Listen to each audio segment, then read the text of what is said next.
Welcome to today's deep dive. We are getting into something really introspective today, focusing on you, the listener. Yeah, we are. We're looking at this incredible piece of writing that explores a hidden psychological toll. Right, the toll of acquiring knowledge, which sounds crazy, right? It does. It asks this really startling question. Does learning too much actually, kill our ability to feel joy? So, to get us started, picture this. Have you ever found yourself standing in front of something just truly magnificent? Like a natural wonder or something. Yeah, exactly. Let's say a breathtaking, blazing sunset. And instead of just feeling a sense of awe kind of wash over you, your brain immediately kicks into high gear. Oh, I know exactly what you mean. Right. You aren't just looking at the color. Suddenly you're, I don't know, analyzing the scattering of light through atmospheric particles. You're doing the math on the angle of the sun. Yes. You're thinking about the exact angle or the pollution levels in the air that are creating those specific hues of magenta and orange. And you're standing there being incredibly smart and well-informed, but But you realize you weren't actually feeling anything at all. nothing. The sunset is just data. It's a very modern kind of tragedy, honestly. You've successfully decoded the universe, but in the process, you've completely muted your own emotional response to it. Muted is the perfect word for it. And the source text we are exploring today hinges on a very similar, though maybe a bit more mundane realization. Right. The author wasn't looking at a sunset, right? No, they were just sitting with a friend at a comedy show, listening to a joke. And this scene at the comedy show, that is what really grabbed me from the text. It's so visceral. It really is. The author describes the physical act of laughing. Like their lungs are pushing out air, their vocal cords are making the right sounds. They are socially participating in the humor, sure. Exactly. But internally, their mind is perfectly calm. Completely flat. Yeah, they described it as observing themselves from a distance, Yeah. like they were watching a stranger laugh. Think about the physiological disconnect happening in that specific moment. The author introduces this as the phenomenon of the poker face. Right, the poker face. But we have to be really careful here because we usually think of a poker face as a deliberate strategy, Like a gambler at a table? Exactly. A gambler consciously suppressing a smile because they are holding a pair of aces and they don't want to give it away. This is definitely not that. No, this is not a choice. The author is describing a state where morning, noon, and night just begin to pass at the exact same emotional temperature. It's just a flat line. Right. A friend tells a joke or a tragedy strikes on the evening news, and the internal thermometer just refuses to budge. Wow.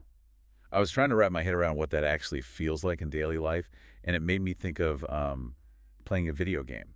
Oh, that's an interesting way to look at it. Yeah, so imagine you're playing a highly engaging, really intense action game. Okay, I'm with you. You're pressing all the buttons, your character is dodging explosions, the score is going up, you understand the mechanics of the game perfectly. Something's missing. Right, the TV's on mute, and worse, that little rumble feature in your controller. Oh, the vibration motor. Yes, the motor that vibrates when you take damage or score a point, the thing that gives you physical feedback. Right, right. It's completely broken, you are participating in the action, but the sensory feedback loop that makes it feel real is just gone. You're just pressing plastic buttons in a quiet room. Exactly. That captures the isolation of it perfectly, honestly. You are interacting with the system of life, but the resonance is entirely missing. And the social consequences of that broken rumble feature, so to speak, they're devastating. They really are. The text shares a deeply painful moment where the author was told by someone close to them that they resembled an emotionless doll. God, an emotionless doll. It's just brutal, right? To have someone look at you and tell you that you lack a fundamental spark of humanity, I mean, that is just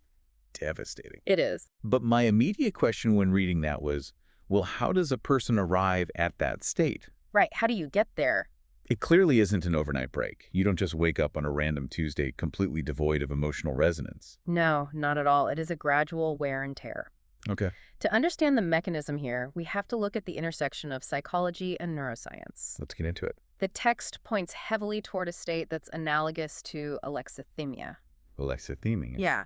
In clinical psychology, alexithymia is basically a subclinical trait where a person has severe difficulty identifying and describing the emotions they are experiencing. So they feel them, but they can't pinpoint what they are. Exactly. But what's fascinating is the author's theory on why this sets in. Why does it happen? It's framed as the accumulated friction of daily life and continuous stimuli. Meaning what exactly? Well, if we look at the brain biologically, it is an extreme energy conservation machine. Right, because the brain consumes a massive amount of our daily caloric intake, right? Right. Even when we're just sitting around. Yes, almost 20% of our energy goes to the brain, despite it being only about 2% of our total body weight. That is just wild to think about. It is. So processing novelty. Like experiencing surprise or awe. Exactly. Surprise, awe, intense emotion, all of that is metabolically expensive. It costs a lot of energy. Right. So when the brain is constantly bombarded with stimuli, or when it figures out how a certain stimulus works, it adapts to save energy. It basically builds a shortcut. Yes, it categorizes the experience. It takes what was once a high-alert, emotionally resonant event and just downgrades it to background noise. Wow, okay, so it's basically just turning down the volume to save battery life. That's a great way to put it. Habituation is an evolutionary survival mechanism. Sure, that makes sense. But the tragedy the author identifies is that our society's ultimate virtue. Which is learning and acquiring knowledge. Right. The act of learning is the very thing accelerating this emotional flatlining. Wait, so the friction causing this gall-like state is actually our relentless drive to be informed. That's the core argument, yeah. The text argues that when why enters the picture, wow effectively dies. Because surprise requires a gap in our understanding. It requires the unknown. You can't be surprised if you know exactly what's coming. Exactly. When we learn the specific mechanism or reason behind a phenomenon, the brain replaces the energy-intensive state of surprise with much more efficient states. Like understanding and conviction. Precisely. The source gives some beautiful, albeit kind of mourning, examples of this. Oh, the rainbow example. Yes, they mention a rainbow. When you're a child, a rainbow is just pure, impossible magic. It's a bridge of color appearing out of thin air. Right.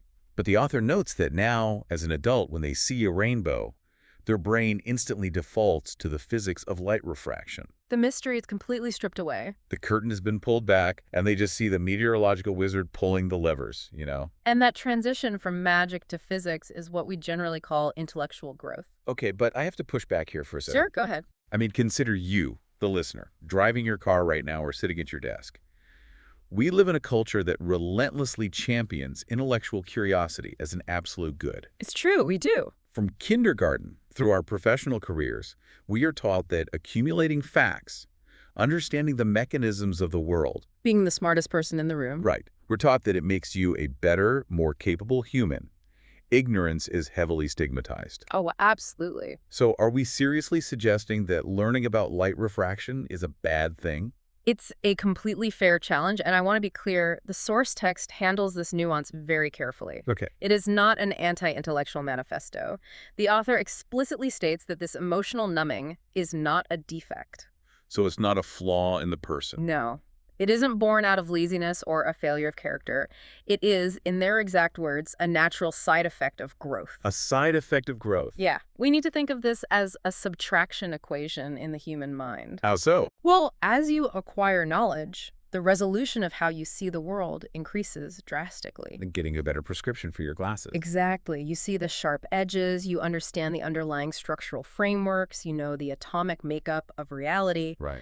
But as that structural understanding scales up, the raw emotional resonance, what the text beautifully calls the tremor of the heart, that scales down. The tremor of the heart. That's such a poetic way to phrase it. It really is. But if we strip away the poetry for a second, what does that actually mean in a physiological sense? In practical terms, it means the physical sensation of joy. Like the actual dopamine hit. Yes, the dopamine hit, the quickening of the pulse, that feeling of expansiveness in your chest when you encounter something new. Right. All of that just stops firing. Because there's no mystery left. Exactly. Because there is no mystery left to trigger the reward pathway. Your brain basically says, I already have the blueprint for this. No need to expend emotional energy. Wow. Like upgrading a camera.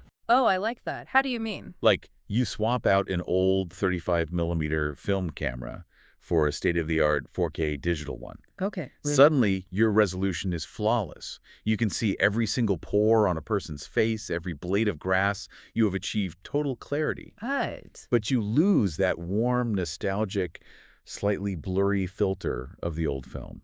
You see every mechanism and flaw, but the image somehow feels, I don't know, colder. That is a perfect translation of the text's argument. Really? Yes, understanding is incredibly comfortable for the brain. It makes the world predictable, navigable, and safe. Which is good for survival. Exactly.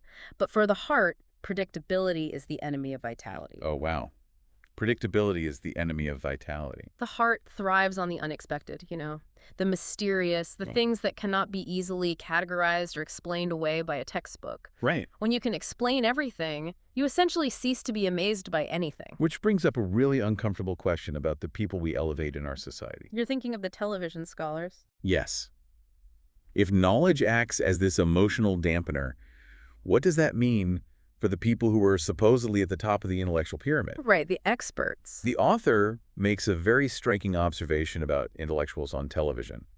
And we all know the type. The panel experts. Exactly. The pundits, the highly credentialed talking heads, brought on the news to explain geopolitics or economics to the rest of us. And the visual the author paints of them is just devastating. It really is. They note that despite their flawless logic, their refined vocabularies, and their immense grasp of data, They all share this distinct physical trait. yes, they have deep wrinkles, but more profoundly, there is this dry fatigue in their eyes. A dry fatigue, man, you can almost picture it perfectly. You really can. It's the look of someone who has just doom-scrolled the entire history of human existence. That's exactly it. It's a soul-level exhaustion. The author observes that these highly educated individuals rarely, if ever, show a genuine, wholehearted smile. Which is so sad when you think about it. It is. Their words are perfectly constructed, they are objectively correct in their analysis, but they look entirely depleted by their own understanding. And the text then contrasts this, right? This sterile, exhausted image of the television scholar is compared to something else. Yeah, to children running in a park or youth laughing loudly at something completely trivial. It really reminds me of the difference between a professional film critic and a teenager just going to the movies on a Friday night. Oh, that's a brilliant analogy. Imagine a critic who has studied cinema for 30 years. They sit in the theater, and they aren't actually watching the story unfold anymore. Watching the mechanics. Right. They're analyzing the three-point lighting. They're noting the slight pacing issues in the second act. They're identifying the director's subtle homage to some 1960s French indie film. Exactly. They see the absolute structural truth of the film's construction. Their analysis is 100% correct. But the teenager 3 rows ahead of them. The teenager is gasping at the jump scares. They are openly weeping when the dog dies. They're completely lost in the magic of the narrative. Right.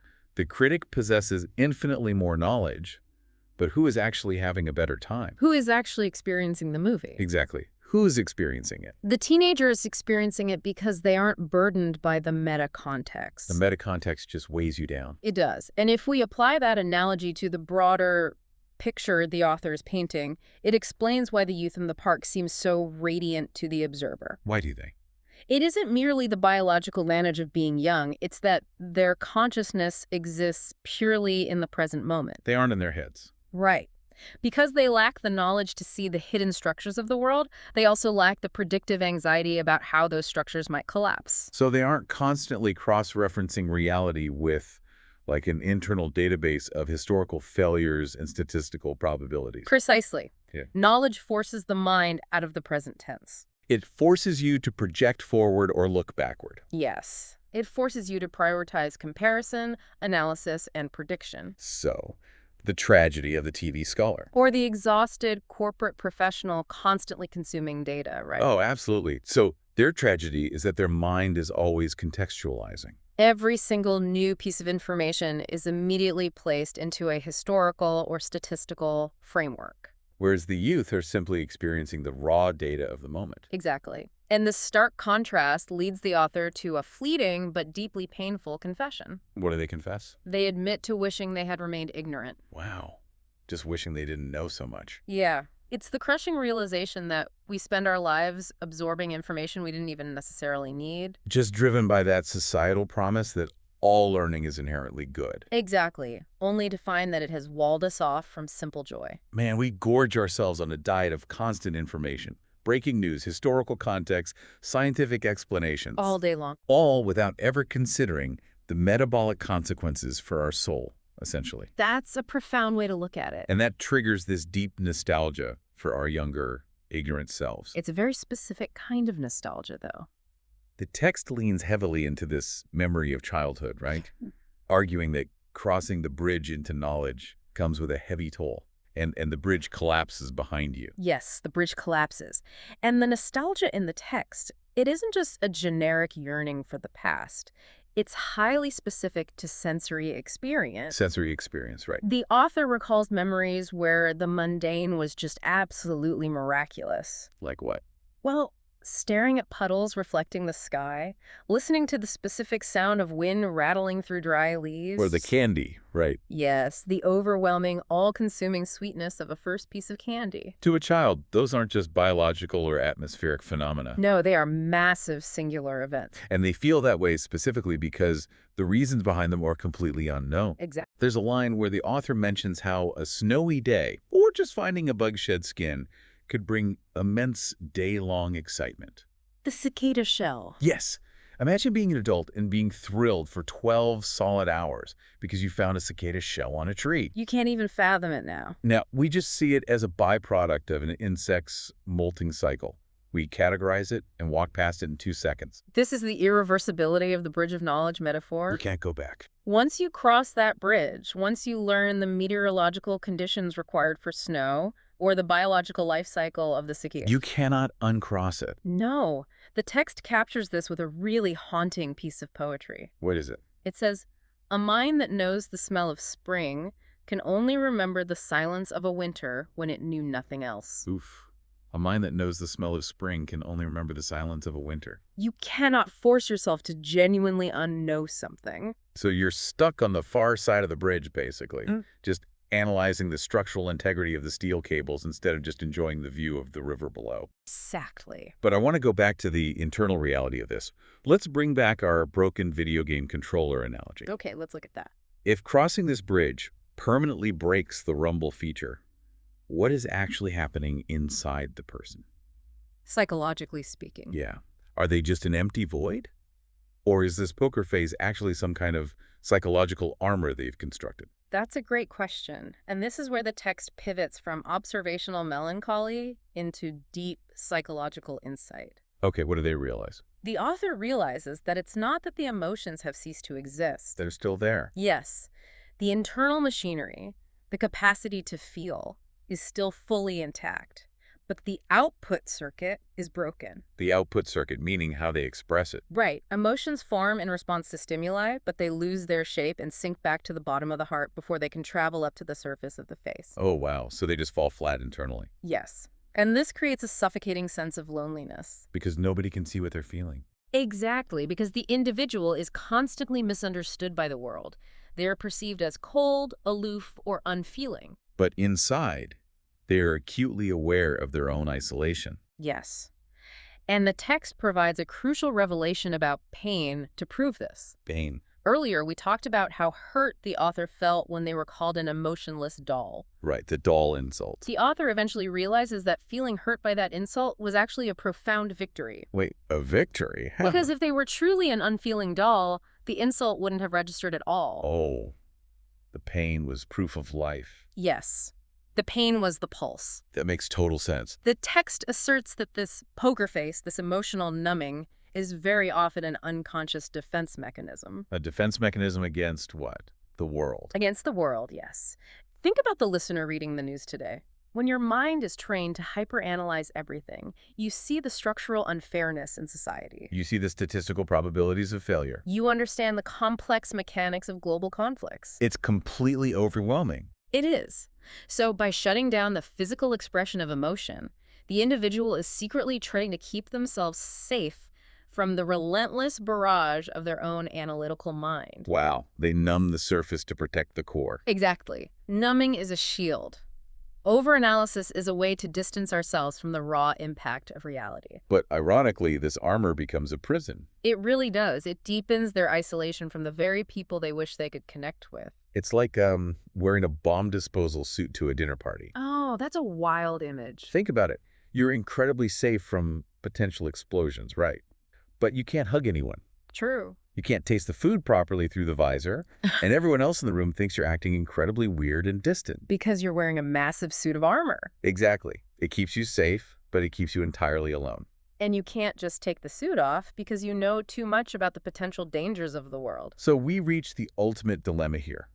We cannot unlearn the complex reality of the world. The bridge is burned behind us. The bridge is gone.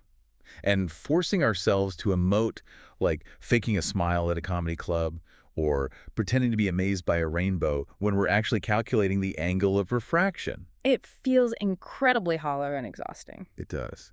So how does the author suggest we navigate this modern intellectual trap? Are we just doomed to be tired TV scholars staring blankly at our screens? Thankfully, no. The author doesn't leave us stranded in that despair. Okay, good. The final section of the text offers a prescription, and what is so compelling about it is its radical simplicity. Simple is good. What is it? It doesn't require a 10-day silent meditation retreat or attempting to lobotomize your own intellect. I'm glad to hear that. It requires a microscopic adjustment in our daily timing. The author introduces a practical habit. Give your 5 senses a head start. Give the senses a head start. Okay, I hear that, but how does that actually work in practice? Let's break it down. If I'm holding a smartphone that is buzzing with breaking news, emails, and data every 10 seconds, how do I give my senses a head start against a machine designed to bypass them? You have to start in the analog moments. The analog moments. The author gives very grounded, everyday examples. When you sit down to eat a meal, for instance, Okay. before you allow your brain to start deconstructing the dish, calculating the caloric content, assessing the nutritional value. Thinking about the agricultural supply chain that brought the ingredients to your table. Right, before all of that, just take one bite. Just eat it. Take one single bite and do absolutely nothing but taste the salt, the texture, the heat. Just experience the food. Exactly.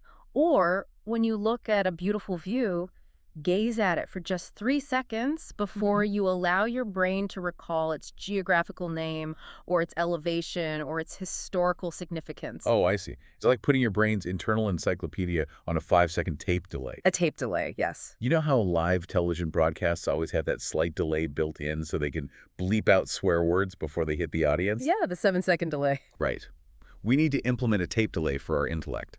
You let the raw, unfiltered data of the physical world hit your sensory receptors first. You allow the heart to react to the beauty, the taste, the sound. And then, after the heart has had its designated time in the sun, the brain's fact checker can boot up and start categorizing everything. That tape delay is exactly what the author is advocating for. And notice, the goal here is not to reject knowledge. You're not being anti-intellectual. The author is adamant about this. You don't have to pretend to be ignorant. You don't have to reject your education. You just have to delay its arrival on the scene. Yes.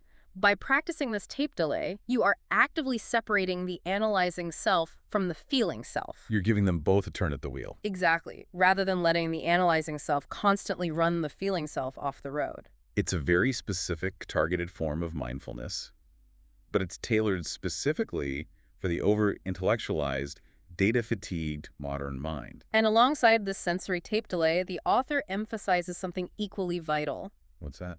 Deep, radical acceptance. Acceptance of what? Of your current state. You cannot beat yourself up for feeling nothing. Oh, I see. If you look at a stunning sunset and your 5-second tape delay fails, and all you can think about is the atmospheric pollution causing the colors, and you feel absolutely zero awe. That has to be okay. It has to be. Forcing emotion, the author warns, only makes the heart close tighter. It layers guilt and shame on top of the numbness. Exactly. If you judge yourself for not feeling the right way, you're essentially hurling that dull insult at yourself. And the internal damage of doing that is profound. The text urges us to acknowledge that knowing too much has given us a certain depth of understanding about the world. And that depth is incredibly valuable. It is. It allows us to solve complex problems, to build safer societies, to understand disease. It should not be a source of shame. So if we synthesize the author's ultimate conclusion here, the goal isn't to regress back to childhood ignorance. Which is biologically impossible anyway. Right. The goal is balance through small, daily, deliberate choices of attention. Yes. There is a profound comfort offered in this text. What's the comfort? Having a poker face or feeling emotionally muted on a given day is not a failure of your humanity. It's not permanent brokenness. No, it is just a temporary dulling of the switch. The emotional embers are still breathing quietly underneath the ash. They are. They aren't extinguished. They just need a little oxygen, a little 5-second head start to catch fire again. If we let the sensory experience speak first, the embers will naturally reignite. So think about what this means for you listening right now. We've journeyed through some incredibly heavy psychological terrain today. We really have. We've explored how the very act of acquiring knowledge, the thing we are told from birth, makes us successful and capable, can inadvertently act as a dense filter that mutes our raw, spontaneous joy. And we've seen how the sheer metabolic cost of processing this modern world leads to that poker face defense mechanism. Trapping so many of us in a state of isolated observation, like a critic watching a movie they can't quite enjoy. But most importantly, we've learned that if you ever feel detached, if you feel overly analytical or just emotionally exhausted by how much you understand about the world's structures, You are not broken. no.